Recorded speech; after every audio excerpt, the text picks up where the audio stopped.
Bertemu kembali di Minggu Baharu Rentasan Berita edisi 1445. Saya Zawaz Yusof, antara paparan utama. Adakah pengundi Pulai perlu bertaubat? Muda kini dikenali sebagai pengkhianat. Kadut naik junjung ke mana perginya prinsip Presiden Muda. Selamatkan Malaysia dengan Selamatkan Malaysia.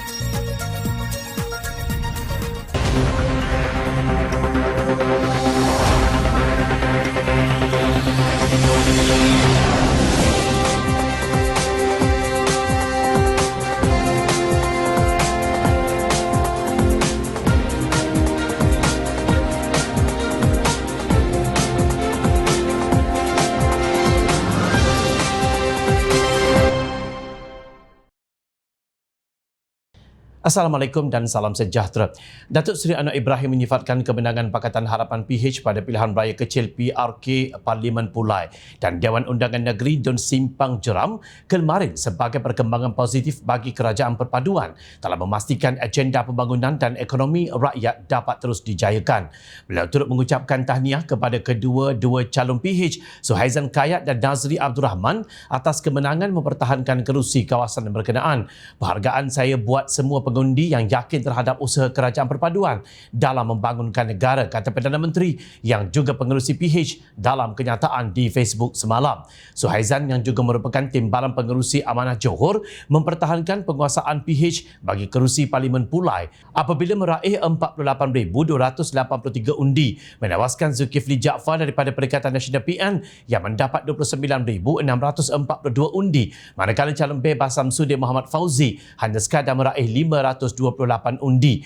PH turut mengekalkan kerusi Dun Simpang Jeram apabila Nazri meraih 13,844 undi untuk menewaskan calon PN Dr. Muhammad Mazri Yahya yang mendapat 10,330 undi dan calon bebas Jengan Aldan dengan perolehi 311 undi. Menurut Timbalan Perdana Menteri yang juga pengerusi BN Datuk Seri Dr. Ahmad Zahid Hamidi, rakyat di kawasan itu lebih matang dalam memberi mandat kepada gabungan politik yang boleh membawa kepada kestabilan politik negara dan menjadi bukti kerajaan perpaduan diterima rakyat. Ia merupakan satu keabsahan para pengundi matang di Pulai dan Simpang Jeram. Ini membuktikan kerajaan perpaduan diterima. Apa yang telah disebutkan Perdana Menteri selaku pemimpin dalam kerajaan perpaduan untuk menterjemahkan kestabilan di peringkat nasional dengan terus mengekalkan 148 kerusi parlimen ini. Ia telah diterjemahkan pengundi di Pulai, jelasnya. Tambah Ahmad Zahid lagi, kemenangan di dua PRK itu juga memberi isyarat kepada seteru politik agar menghentikan serangan terhadap kerajaan perpaduan ketika ini. Tentunya ini akan memberikan satu isyarat kepada pihak seteru politik kita. Cukuplah daripada memainkan terus isu-isu menimbulkan fitnah dengan pelbagai muslihat. Jadilah sahabat kalau mereka mahu melihat kestabilan politik di negara kita. Kesengsaraan rakyat sebelum ini harus diubat segera dengan mengisi lompong kekurangan bagi menyantuni permasalahan rakyat. Kita mara ke hadapan untuk menterjemahkan pelaksanaannya, katanya lagi. Kemenangan calon kerajaan perpaduan itu juga sekaligus memberi isyarat rakyat Johor tidak menerima politik yang mempergunakan agama secara keterlaluan. Naib Pengerusi DAP Johor Syekh Umar Bagharib Ali berkata, politik memperalat agama sesuatu yang sangat tidak bertanggungjawab. Ahli Jawatan Kuasa Eksekutif CEC DAP itu berkata, tindakan itu hanya akan mencalarkan kesucian Islam dan lebih bahaya lagi ia boleh membenihkan ekstremisme yang meruntuhkan perpaduan rakyat. Pengerusi Perikatan Nasional Tan Sri Mahyadin Mak Yassin pernah berfatwa mengharamkan rakyat Pulai dari mengundi Suhaizan Kayat semasa fasa kempen yang lalu. Jadi soalan saya sekarang, adakah PN anggap pengundi di sana telah melakukan dosa besar dan perlu bertaubat?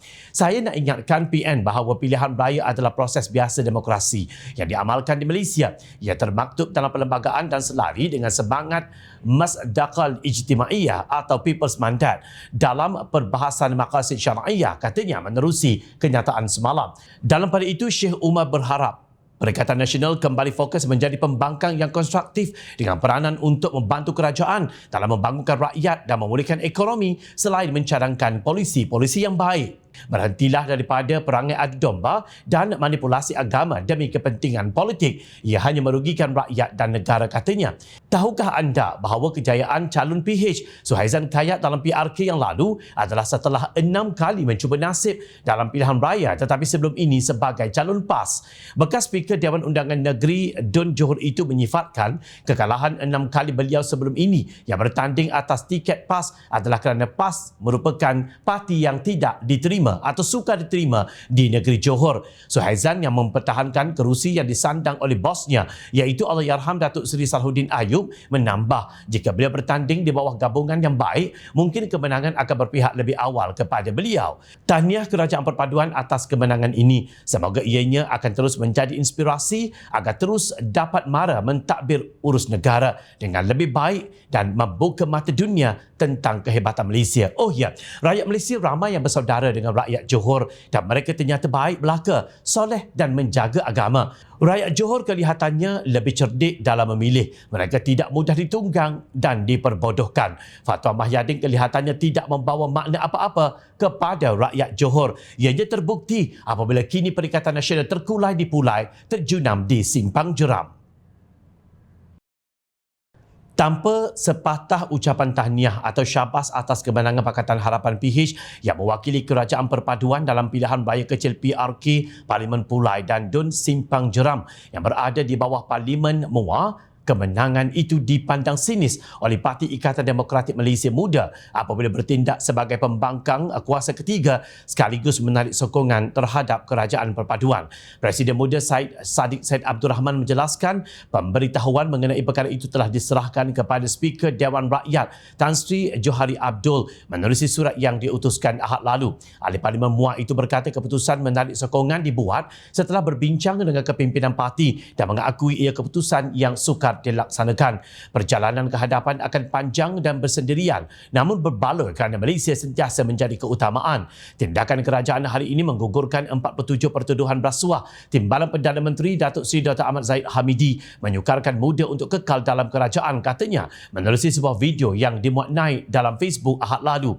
Bekas Menteri Belia dan Sukan itu menjelaskan beliau tidak akan membenarkan Malaysia menormalkan rasuah dan kekal berprinsip. Sebagai rakyat Malaysia yang bangga, beliau mahu melihat negara ini membangun dengan menegakkan perundangan dan meraihkan kepelbagaian. Muda dengan ini ingin fokus kepada kuasa ketiga di blok pembangkang supaya menjadi suara rakyat, mainkan peranan semak dan imbang. Muda akan tetap menyokong segala usaha reformasi institusi dan perihal rakyat. Ini bukan kali pertama saya membuat keputusan berdasarkan prinsip kerana pada tahun 2020 semasa langkah syaratan berlaku, saya ditawarkan jawatan Menteri Pengerusi GLC. Saya tolak walaupun diugut. Saya lawan kerana mahu membina Malaysia yang bermaruah dan berintegriti, tegasnya. Sementara itu, menerusi kenyataan yang dikeluarkan Muda lewat petang Ahad, parti itu mempercayai institusi perundangan negara telah dicemari dan kerajaan seolah-olah telah menormalisasikan budaya rasuah. Kenyataan itu kononnya menjelaskan janji reformasi yang diberikan sebelum pilihan raya juga telah diabaikan dengan memberi alasan kerajaan pada hari ini masih baharu. Sekejap, kerajaan yang menggugurkan kes Zahid, kerajaan atau pejabat program negara dan pendakwa raya. Tahukah Syed Saddiq membezakan antara kuasa legislatif dan kuasa eksekutif serta kehakiman negara? Rasanya ini satu penghinaan besar terhadap mahkamah dan sistem perundangan negara yang telah memberikan 11 alasan kukuh sebagaimana yang telah dinyatakan hakim ketika keputusan itu dibacakan. Di mana bukti yang dibawakan Syed Saddiq dalam mengeluarkan kenyataan sedemikian atau hanya sekadar tanggapan yang disertai rasa tidak puas hati kerana rasa parti setahun jagungnya terpinggir. Sejarah tidak pernah menipu. Syed Saddiq perlu sedar bahawa kemenangan beliau di kerusi Parlimen Muar dalam PR15 atas sokongan siapa. Setiausaha Agung DAP Anthony Lok Siu Fuk berkata walaupun Syed Saddiq bukan calon PH, beliau masih sebahagian daripada blok PH yang menentang Perikatan Nasional PN dan Barisan Nasional BN pada PR15. Syed Saddiq berjaya memenangi kerusi di Muar bukan hanya dengan sokongan PH dan DAP tetapi juga mendapat sokongan daripada pengundi PH. Pengundi di Muar yang mengundi Syed Saddiq adalah adalah untuk kestabilan politik dan menunjukkan keyakinan mereka terhadap kerajaan perpaduan, katanya kepada media. Namun kelihatannya muda tiada rasa malu apabila enggan tunduk kepada desakan agar beliau mengosongkan kerusi parlimen itu selepas mengumumkan keluar daripada blok kerajaan semalam. Syed Saddiq bertegas kononnya bukan beliau yang mengkhianati janji kepada pengundi pada pilihan raya umum ke-15 yang lalu. Jikalau saya perlu kosongkan kerusi kerana ingin lawan rasuah, saya cadang beli cermin untuk ahli parlimen atau menteri yang kata perkara tersebut. Kalian semua perlu kosongkan kerusi juga. Sejak bila kamu dipilih untuk gugurkan rasuah? Adakah kamu sedia untuk kosongkan kerusi juga? Katanya. Sebagai rakyat Malaysia yang menjunjung sistem demokrasi, Syed Saddiq sewajarnya menjaga kepercayaan yang diberikan oleh rakyat di Parlimen MUA yang mahukan beliau menjadi pembawa suara rakyat ke Dewan Rakyat sebagai blok kerajaan dan bukannya sebagai pembangkang atau blok ketiga. Justru adakah Syed Saddiq masih belum cukup untuk merasakan bahawa dirinya telah mengkhianati mandat yang diberikan para pengundi PH kepada beliau sebelum ini? Jika diharapkan pengundi untuk parti muda, rasanya sudah lama Syed Saddiq bungkus. Buktinya jelas di hadapan mata. Semua calon muda kalah teruk pada pilihan raya negeri di 6 negeri pada 12 Ogos lalu kerana bertanding sendirian. Anak muda, ini soal demokrasi, takbir urus dan kemajuan negara serta mandat rakyat. Bukannya pertandingan debat mentahan di pentas sekolah. Berani kerana benar kosongkan kerusi dan kembali bertanding. Mungkin ketika itu baru beliau tahu langit itu tinggi atau rendah dan di mana letak duduknya parti yang bernama Muda. Syed Saddiq, anda sedang mengkhianati pengundi Muar dan seluruh rakyat Malaysia. Jangan cuba menafikannya. Kalau kail panjang sejengkal, lautan dalam usah diduga. Kalau takut dilambung ombak, jangan berumah di tepi pantai. Presiden Muda Syed Saddiq Syed Abdul Rahman yang membicarakan persoalan prinsip yang membawa keluar Parti Muda daripada gabungan kerajaan perpaduan dicabar untuk membuktikan beliau kononnya berprinsip. Ketua Penerangan Angkatan Muda Keadilan AMK Malaysia, Haziq Azfar Ishak berkata, Syed Saddiq sekiranya menjunjung prinsip, sewajarnya mengosongkan kerusi Parlimen MUA kerana beliau menang di situ pada pilihan raya umum 2022, lalu antas tiket Pakatan Harapan PH dan undi penyokong PH. Umum mengetahui kerusi Parlimen MUA yang dimenangi olehnya disumbang oleh kekuatan sokongan, jentera dan pengaruh dari PH yang memeterai Electoral Pact dengan Parti Muda. Ini jelas terbukti pada poster dan bahan kempen beliau sewaktu bertanding di Parlimen MUA pada Pre-RU 15 yang lalu yang diselitkan sekali logo PH serta kekalahan memalukan sehingga hilang deposit selepas Muda mengambil keputusan bertanding secara solo dan tidak lagi melakukan Electoral Pact bersama PH dalam PRN Ogos lalu. Menyedari duluan atau presiden yang pernah berlaku seperti peristiwa Tan Sri Shahir Samad yang pernah mengosongkan kerusi Parlimen Johor Bahru selepas dipecat daripada UMNO kemudian bertanding semula sebagai bebas dan menang pada tahun 1988. Syed Saddiq digesa melakukan perkara yang sama, katanya dalam satu kenyataan. Menurut Haziq, lagi Muda tidak pernah mempunyai kekuatan sendiri untuk menang di kerusi MUA dan penarikan parti itu untuk bergerak sebagai the third force bersama pembangkang seharusnya di atas kekuatannya sendiri, bukan dengan menumpang kekuatan PH. Ini penting kerana kemenangan beliau di Parlimen MUA bukanlah atas kapasitinya sendiri atau Parti Muda sebagai third force, tetapi atas semangat Parti Muda sebagai Electoral Pact bersama PH ketika itu.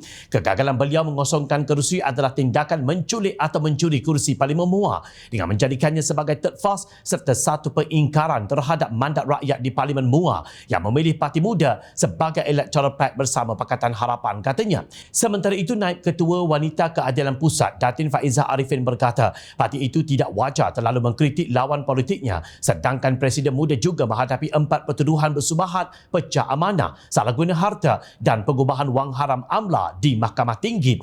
Lebih buruk, kata Faizah, rakyat tidak melihat Muda membawa politik baharu apabila semua calon yang diletakkan dalam pilihan raya negeri lalu kalah teruk sehingga hilang deposit. Biarpun menghormati pendirian politik muda dan presidennya Syed Saddiq, Faizah berkata sekiranya ahli Parlimen MUA itu benar-benar mahu membawa politik baharu, hendaklah memegang teguh prinsipnya dengan mengosongkan kerusi yang dimenangi parti itu dalam pilihan raya sebelum ini di atas bantuan Pakatan Harapan PH.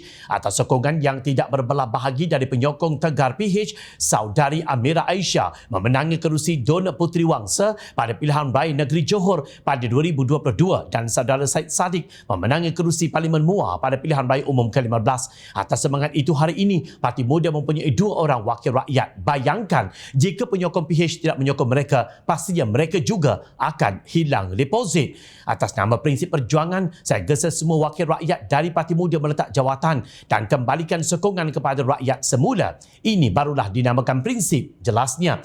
Kini jelas, Presiden Muda Syed Saddiq tidak perlu terus-menerus menuding jari ke atas kesalahan orang lain. Sebaliknya perlu menjadikan diri beliau sebagai ukuran kebaikan dan prinsip sejati ahli politik yang jujur. Syed Saddiq tidak perlu mengatakan orang lain jahat untuk mengatakan dirinya baik. Jika prinsip menjadi ukuran, maka prinsip beliau pastinya jauh lebih baik. Sila buktikan bahawa Muda membawa politik baru dalam negara atau hanya sekadar menjadi juara hilang deposit seperti calon atuk kesayangan beliau. Kemana tumpahnya kuah kalau tidak ke nasi? Kacang kini sudah lupakan kulit dan kadut juga sudah mula naik junjung. Dikhabarkan Pemuda Perikatan Nasional PN akan menggerakkan himpunan aman pada 16 September depan di hadapan Kompleks Membeli Belah Sogo bagi memulakan kempen Selamatkan Malaysia susulan keputusan melepaskan tanpa membebaskan DNAA. Timbalan Perdana Menteri Datuk Seri Dr. Ahmad Zahid Hamidi. Ketuanya Ahmad Fadli Shah Ali berkata perhimpunan tersebut adalah sebagai permulaan sebelum menggerakkan satu kempen jelajah Selamatkan Malaysia ke seluruh negara. Dia berkata terdapat 2 isu akan difokuskan oleh pihaknya, iaitu pelepasan tanpa bebas terhadap Ahli Parlimen Bagan Datuk dengan 47 kes rasuah dan pengubahan wang haram serta isu badan kehakiman dan sistem perundangan negara yang disifatkan kononnya semakin kian meruncing. Isu ini membuka mata terhadap kegusaran rakyat berkenaan sistem keadilan negara dan ia dibahaskan secara terperinci oleh pihak berkepentingan seperti Bersih, Majlis Peguam, bahkan parti dalam kerajaan hari ini minta penjelasan daripada Peguam Negara. Bagi kita, ia adalah satu pencabulan terhadap sistem perundangan negara dan lebih memalukan parti yang bercakap mengenai kedaulatan undang-undang dan menolak korupsi ialah DAP, tetapi DAP mensucikan amalan seperti ini, katanya dalam sidang akhbarnya semalam. Dia berkata himpunan pada jam 2 petang itu akan menghimpunkan anak-anak muda di seluruh negara sambil mengenakan baju putih dengan membawa bendera Malaysia. Katanya pihaknya menjemput segenap lapisan masyarakat kononnya merentasi parti politik untuk menyertai himpunan tersebut, tidak terkecuali parti politik dalam kerajaan seperti DAP, UMNO dan juga PKR. Saya yakin jika tiada halangan daripada pihak berkuasa, kita boleh himpun seramai yang mungkin. Tapi bagi kita jumlah yang hadir adalah nombor 2. Yang penting adalah kesedaran rakyat untuk bergerak dan selamatkan negara. Kita akan bincang dengan pihak berkuasa dan akan membuat mengikut peruntukan undang-undang. Tetapi saya yakin kerajaan reformasi tiada alasan untuk tolak. Mereka pun lahir dari jalan raya. Takkan mereka nak tolak kecuali sudah berubah, katanya.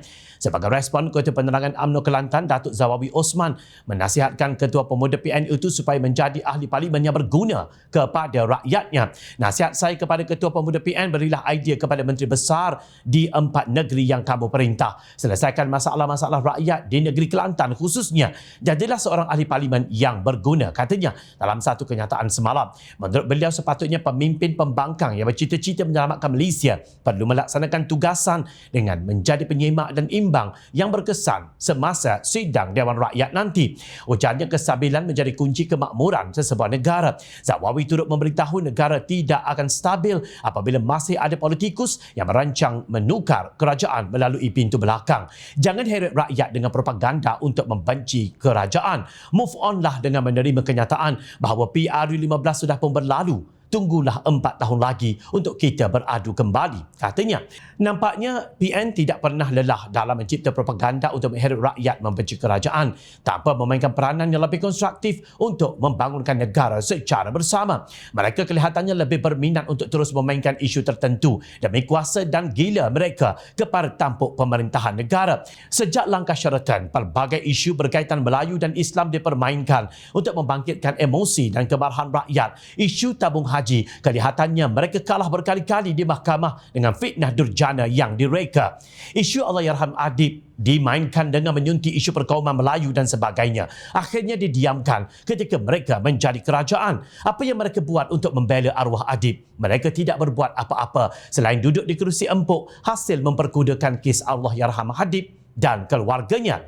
Dan nampaknya kini isu sistem kehakiman dan perundangan kembali ditunggang untuk mengheret rakyat kembali beremosi dan membuat perhimpunan jalanan. Apatah lagi akan diadakan pada Hari Malaysia, hari bersejarah untuk negara yang bernama Malaysia. Beginikah caranya anda menyelamatkan negara? Ini menjahanamkan negara. Rakyat jangan diajar seperti ini. Hargai keharmonian dan kesejahteraan. Apa yang kalian lakukan akan membuatkan Malaysia bertambah huru-hara. Ingat, Malaysia bukan hak ahli politik. Apatah lagi hak milik ahli politik bangang, terutamanya Ketua Pemuda Perikatan Nasional dan kuncu-kuncu bingai beliau. Malaysia hak semua rakyat. Justru selamatkan Malaysia dengan himpunan Selamatkan Malaysia. Himpunan ini bukan untuk selamatkan Malaysia, tetapi sebenarnya untuk menyelamatkan para pemimpin mereka yang sedang meroyan gila talak belum cukup jumlah. Cuba ikhtiar kaedah lain yang boleh menyampaikan hasrat pembangkang secara konstruktif dalam menegur kerajaan, atau dengan arti kata lain, gunakan saluran yang betul di Dewan Rakyat, bukan hanya tahu ponteng. Ingat, rakyat sentiasa memerhati. Jom Channel ingin mengucapkan jutaan terima kasih kepada para penyokong Jom Channel dan kepada yang berminat untuk memberikan sumbangan bagi memberikan kami meneruskan perjuangan menyampaikan berita yang benar. Sumbangan boleh dibuat melalui akaun bank yang tertera. Suara rakyat kami sampaikan demi negara tercinta. Teruskan bersama kami di Jom Channel untuk mendapatkan berita politik tanah air. Saya Zawaz Yusof. Terima kasih untuk perhatian. Assalamualaikum. Salam sejahtera. Jumpa lagi.